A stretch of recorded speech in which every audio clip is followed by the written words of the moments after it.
오늘은 예수님이 십자가의 고난을 당하신 금요일이죠. 우리의 특세는 오늘로서 끝나지만 오늘 하루 나를 위해 십자가에 달리신 주님의 고난을 깊이 묵상하는 시간이 되기를 소망합니다. 그래서 주님과 함께 죽고 다시 사는 것이 무엇인지를 깊이 깨달아가는 오늘 하루 되었으면 좋겠습니다. 고난은 인류의 영원한 문제입니다. 모든 종교는 고난의 문제에서 시작했다고 해도 과언이 아니에요. 불교의 창시자인 석가모니는 왕궁에서 왕자로 살다가 밖에서 백성들의 비참한 삶을 보고 고난에서 벗어나는 법을 고민하기 시작했고 나름의 깨달음을 얻어서 종교를 창시한 거죠. 힌두교는 엄청난 다양한 신을 섬기지만 그 많은 신을 섬기는 이유는 자기를 고난에서 벗어나게 해줄 것이라고 믿기 때문이에요. 심지어 딱히 종교라고 하기도 어려운 각종 미신들을 봐도 부적을 쓰거나 굿을 지내는 이유가 뭘까요? 어떤 고난에서 벗어나 보려고 하는 거잖아요. 이렇게 인간은 고난을 싫어하고 고난에서 벗어나고 싶어 합니다. 그리고 고난에서 벗어나는 것을 구원이라고 생각을 해요. 그런 면에서 기독교도 다르지 않습니다. 기독교도 인간을 고난에서 구원하는 종교입니다. 그래서 불신자들은 너희 기독교도 다른 종교와 똑같지 않느냐. 어차피 모든 종교가 고난에서 벗어나서 마음의 평안을 얻고자 하는 거 아니냐라고 말합니다. 그런 경향은 기독교인들에게도 나타나서요. 통계조사를 보면 젊은 사람들일수록 마음의 평안을 얻으려고 교회를 다닌다는 응답이 높게 나타납니다. 우리 세대 같으면 내가 예수 그리스도를 잘 믿기 위해서 교회 다닙니다. 하나님의 뜻을 따르기 위해서 교회 다닙니다. 이렇게 하지 않고 마음의 평안을 얻기 위해서. 그만큼 살기 힘든 세상이고 우리 인생 자체가 고난이라는 것을 말해주고 있는 거예요.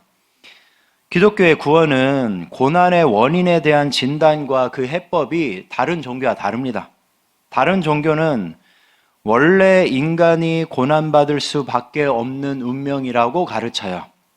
하지만 기독교는 원래 인간은 고난받는 존재가 아니라 행복한 존재였다고 가르칩니다. 그렇죠. 에덴 동산에서 아담과 하와는 지상 최고의 행복을 누리고 있었죠. 아마 우리가 상상하는 것 이상이었을 거예요. 그래서 우리는 천국 가봐야 그 행복을 알 것입니다.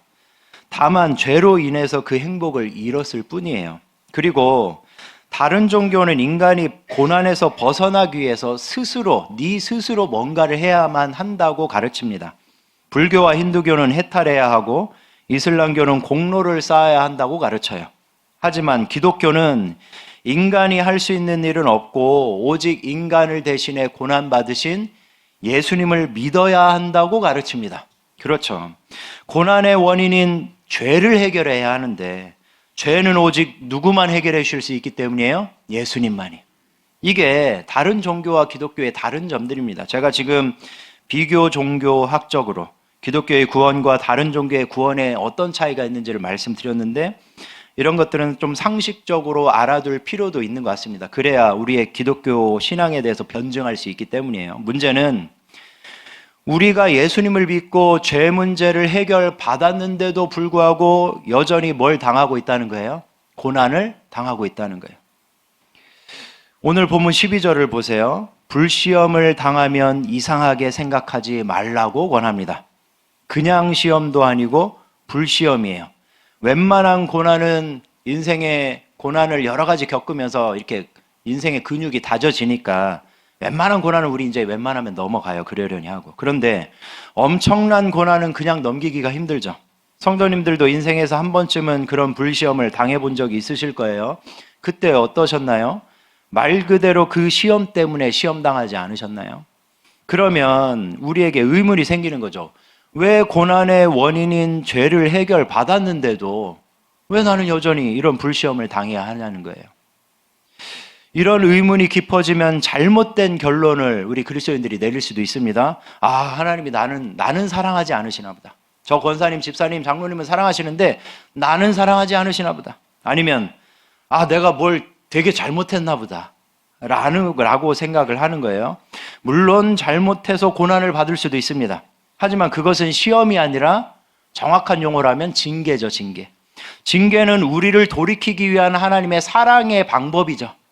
우리는 그것을 시험이라고 말하면 안 돼요. 따라서 우리는 시험과 고난에 처할 때 하나님의 사랑을 의심해서도 안 되고 무조건 내 탓을 해서도 안 됩니다. 하나님은 내 잘못이 없어도 불시험을 허락하실 수 있죠. 왜 그럴까요? 다시 12절을 보세요. 그냥 불시험이 아닙니다. 우리를 연단하려고 오는 불시험이라고 12절에 말하고 있죠.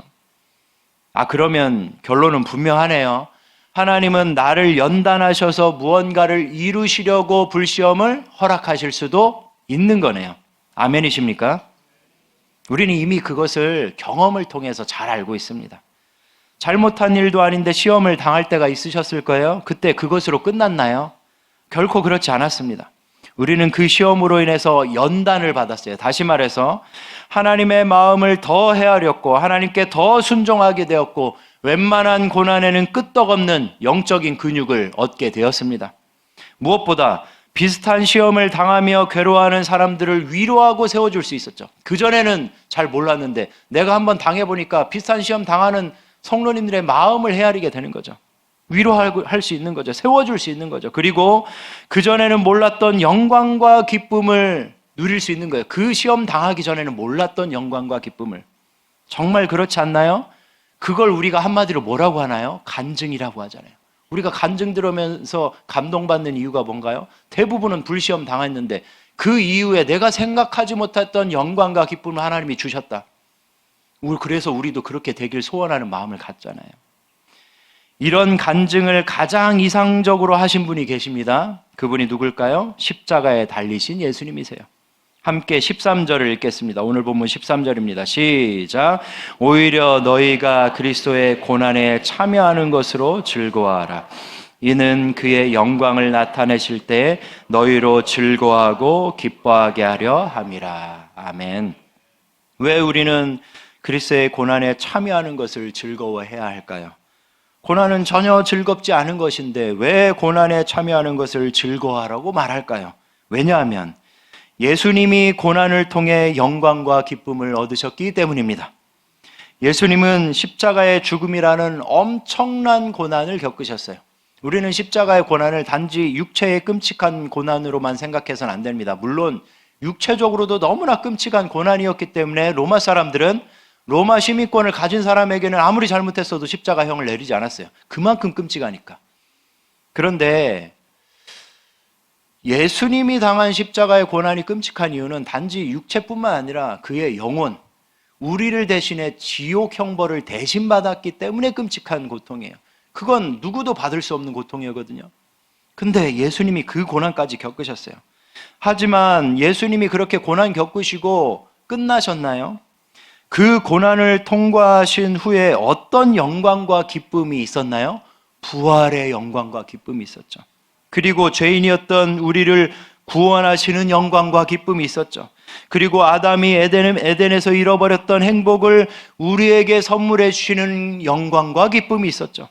보세요. 예수님이 십자가 고난이라는 불시험을 통과하지 않으셨다면 그런 영광과 기쁨도 없었습니다. 사실 고난이 없으면 영광도 없다라는 말은 우리 기독교만 하는 말이 아닙니다.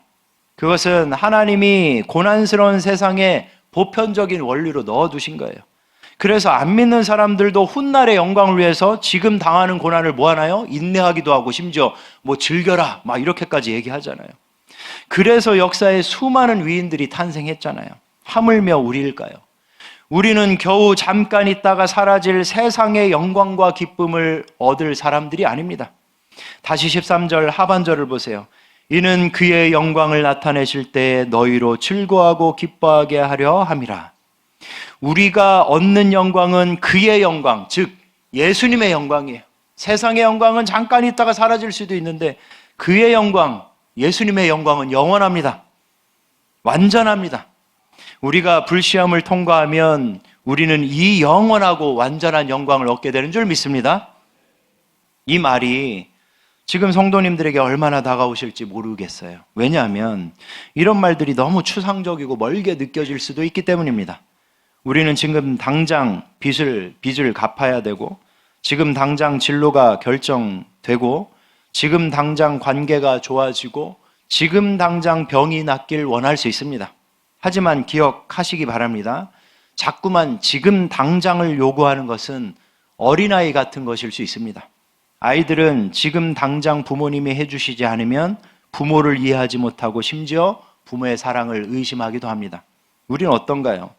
하나님이 지금 우리에게 고난을 허락하시고 그것을 견뎌내는 시간을 허락하신다면 우리가 그것을 어린아이처럼 받을 것인가요? 아니면 오늘 말씀처럼 그리스도의 고난에 참여하는 것으로 여기고 기뻐하실 건가요? 그것은 우리 믿음의 수준에 달려 있습니다. 만약 오늘 말씀을 보고 내 믿음의 수준이 어린아이 같다고 생각하신다면 정말 잘 이 자리에 나오신 거예요. 여기서 기도하시는 거죠. 믿음을 달라고 기도하세요. 주님이 어차피 나의 믿음을 단련하시려고 나에게 영광과 기쁨을 주시려고 고난을 허락하실 수 있다면 내가 그것을 인내할 수 있는 믿음을 주십시오. 그래서 그 믿음을 그 고난을 통과해서 내가 생각하지 못한 영광과 기쁨을 누리게 해주십시오라고 간절히 기도하시기 바랍니다. 그리고 평생 수많은 고난을 통해서 믿음을 연단 받으셨다면 그 믿음을 가지고 지금의 고난도 견뎌내시기 바랍니다. 그러면 항상 그랬던 것처럼 그 고난을 통과하여 영광과 기쁨을 얻게 되실 것입니다. 결코 길지 않을 것입니다. 반드시 그 영광과 기쁨을 얻을 것입니다. 주님도 십자가에서 죽으시고 고난받으시고 3일 후에 부활하셨습니다. 우리의 지금 질병, 우리의 아프고 괴로운 그 집의 문제들, 가정의 문제들, 직장의 문제들, 사업의 문제들, 주님이 고난을 통과해서 영광과 기쁨을 얻으셨던 것처럼 우리도 반드시 고난을 통과하면 영광과 기쁨을 얻게 될 것입니다. 그러니 끝까지 믿음으로 인내하시길 예수님의 이름으로 간절히 축원합니다.